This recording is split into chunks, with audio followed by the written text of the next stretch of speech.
Привіт, друзі! Вітаю на каналі Верба. З вами Ніка Мінченко, ваша учителька української мови. Сьогодні наше відео буде повністю українською. Отже, якщо потрібно, ви можете увімкнути субтитри українською або ж англійською мовами.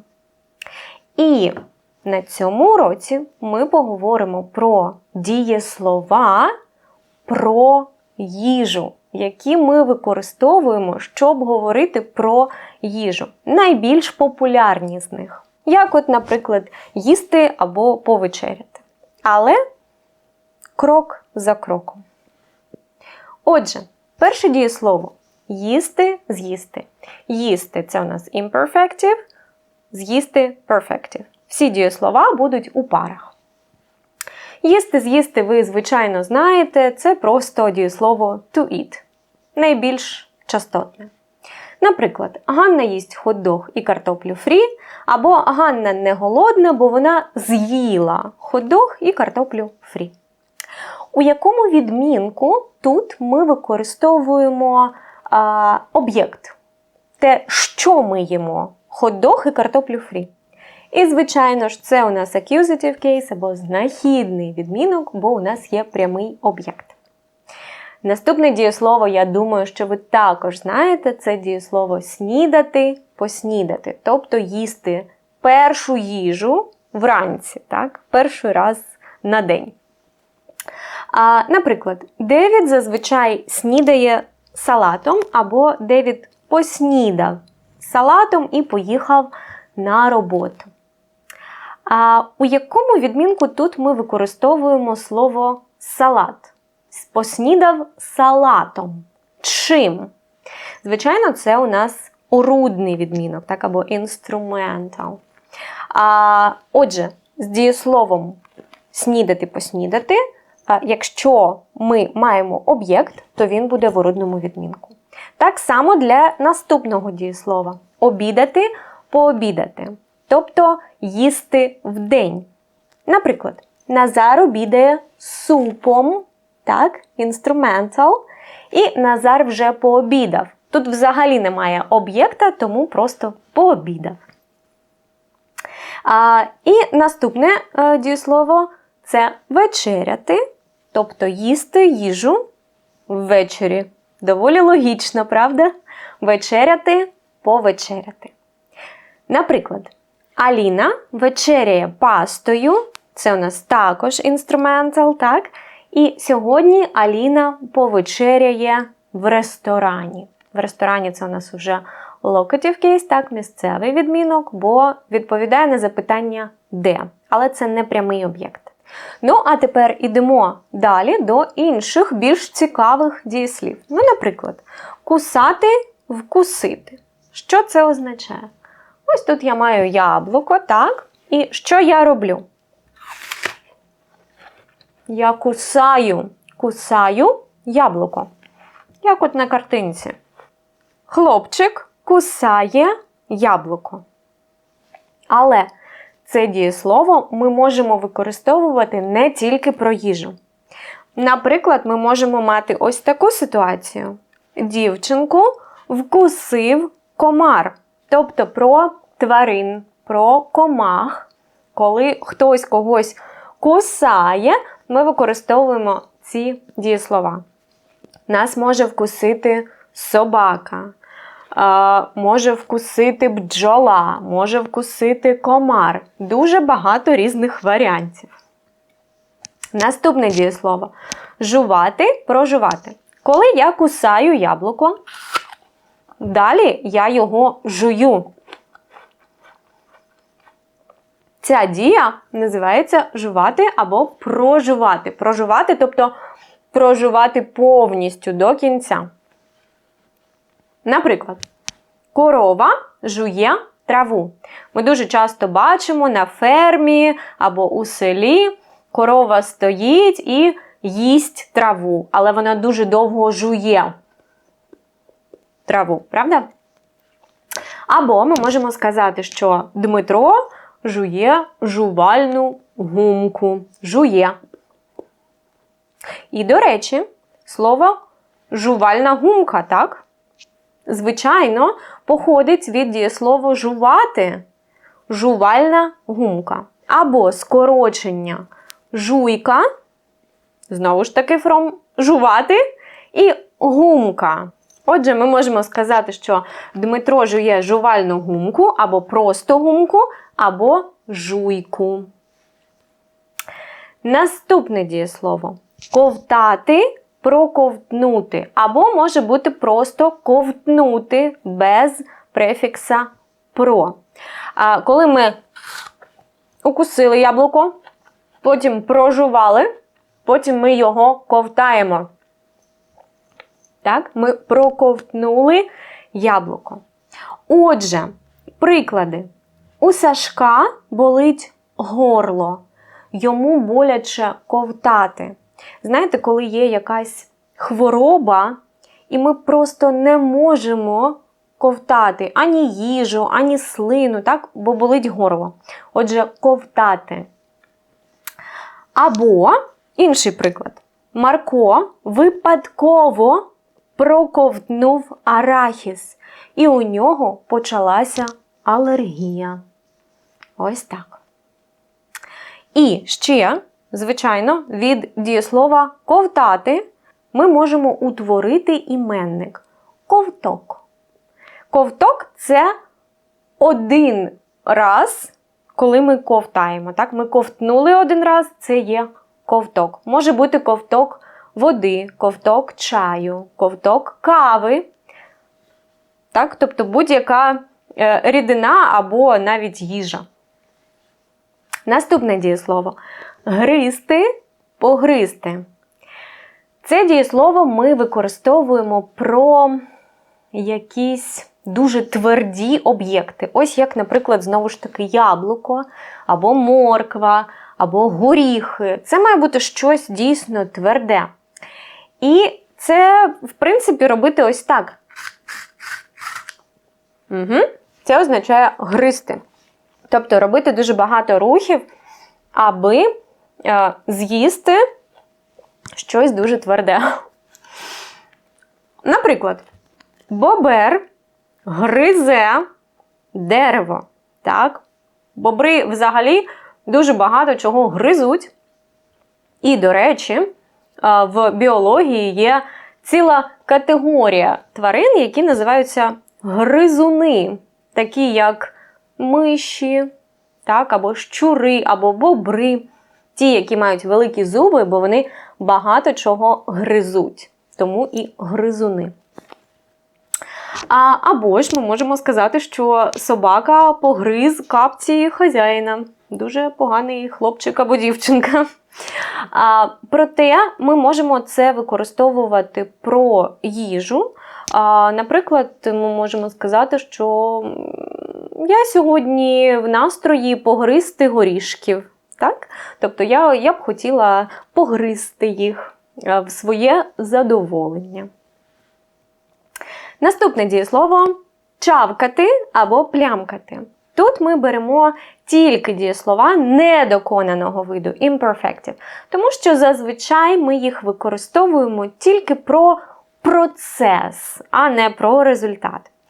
Чавкати або плямкати означає їсти дуже голосно.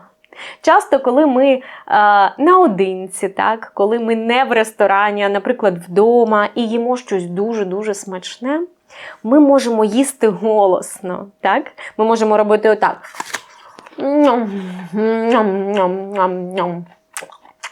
Так?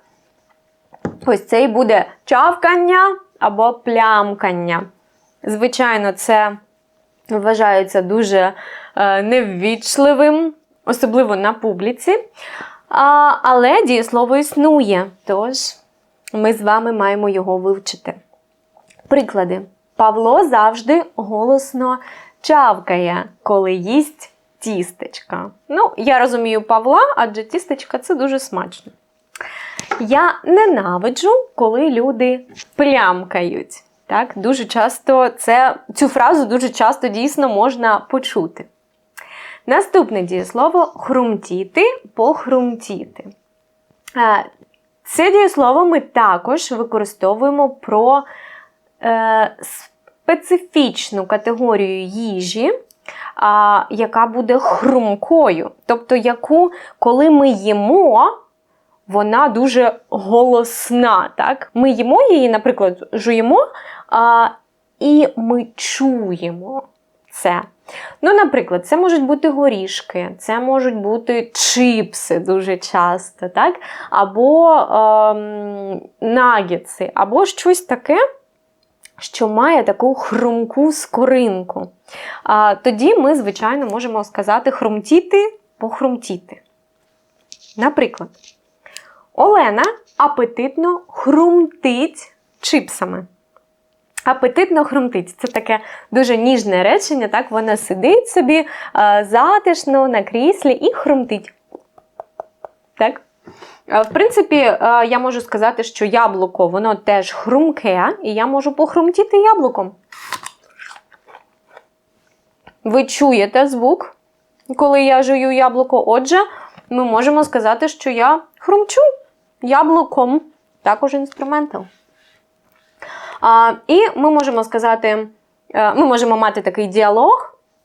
Купімо попкорн, хочу похрумтіти. Тобто це назва такого цілого процесу поїдання чогось хрумкого, як, наприклад, попкорн. Наступне дієслово харчуватися, також тільки imperfective, тому що зазвичай ми використовуємо його про такий постійний процес. Харчуватися певним чином означає мати якийсь специфічний раціон, або якусь дієту, або якийсь власний підхід до їжі. Подивімося на приклад. Тетяна намагається харчуватися правильно, тому що правильне харчування важливе для здоров'я. Тобто ми можемо сказати харчуватися правильно або погано харчуватися, так? Це означає, що в цілому ви їсте зазвичай, як звичка, або хорошу, здорову їжу, або погану, шкідливу їжу. Так? Тобто харчуватися правильно – це їсти гарну їжу. А харчуватися погано – це їсти дуже багато швидкої їжі, так? І взагалі не дуже корисний. Але це завжди про такий загальний підхід до того, що ми їмо. Або ми можемо сказати, що діти мають харчуватися правильно. Тобто, взагалі, в цілому, як система. Так? Харчування – це така наша система, як ми їмо їжу. А наступне дієслово – це перекушувати або перекусити. І це означає з'їсти щось маленьке, дуже швидко.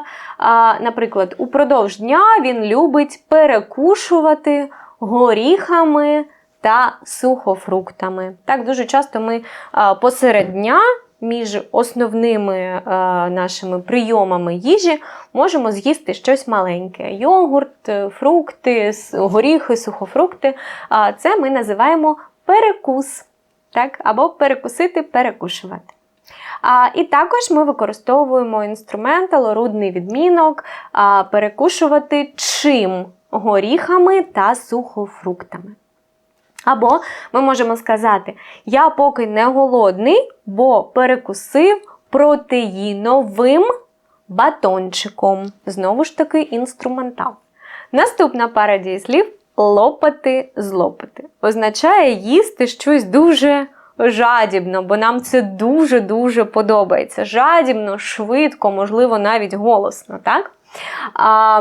Це дієслово ми використовуємо тільки в розмовній українській, так, тобто це colloquial vocabulary, а в офіційному стилі, будь ласка, ні, ніколи. Наприклад, ми можемо сказати, Іра злопала величезний бургер перед тим, як сісти на дієту. Ось так. Дуже цікавий підхід. Проте, злопала, тобто з'їла з великим апетитом. Так? І синонім до цього дієслова є дієслово тріскати або стріскати. Це так само, тільки в розмовній українській ми можемо це використовувати. І це такий, як сленг, так? Ми можемо сказати, що Максим стріскав усю піцу сам і нічого не залишив братові. Стріскав сам. Так, дуже часто батьки використовують ці дієслова лопати, злопати, тріскати, стріскати про своїх дітей. Або я використовую про свого собаку, наприклад. Проте будьте обережними з цими дієсловами, тільки дуже-дуже у неформальному колі знайомих. І у нас є ще більш такий жорсткий варіант. Це вже така вульгарна лексика, тому будьте дуже обережними з цими дієсловами, краще їх не використовувати. Проте я би хотіла, щоб ви їх знали на випадок, якщо ви почуєте їх десь. Це дієслово жерти, пожерти або зжерти. Це означає to eat, як їсти, з'їсти, проте дуже-дуже грубо. Наприклад, ми можемо сказати, акула хоче жерти, тобто їсти дуже жадібно, так, дуже сильно, і, звичайно, це звучить дуже грубо. Їжу ми можемо назвати жрачка, також вульгарно, і це походить від дієслова жерти. Проте я прошу вас так не робити. Те саме про дієслово хавати, похавати, схавати. Проте це не прямо вульгарне слово, це скоріше сленг. Проте також звучить трохи грубо. Означає те саме їсти, з'їсти. Наприклад, хочу хавати. Єдина думка Олега після роботи. Тобто він настільки втомився, що він вже став навіть трохи грубим і сказав, хочу хавати. Не просто їсти, а хавати. Це вже коли ти дуже цим незадоволений, так, дуже нещасливий. Тоді можна так сказати. І сама їжа також іноді називається хавка, проте це також звучить доволі грубо. Тому з цими дієсловами будьте, будь ласка, обережними. Я не раджу їх використовувати. І на сьогодні це все. Ось так.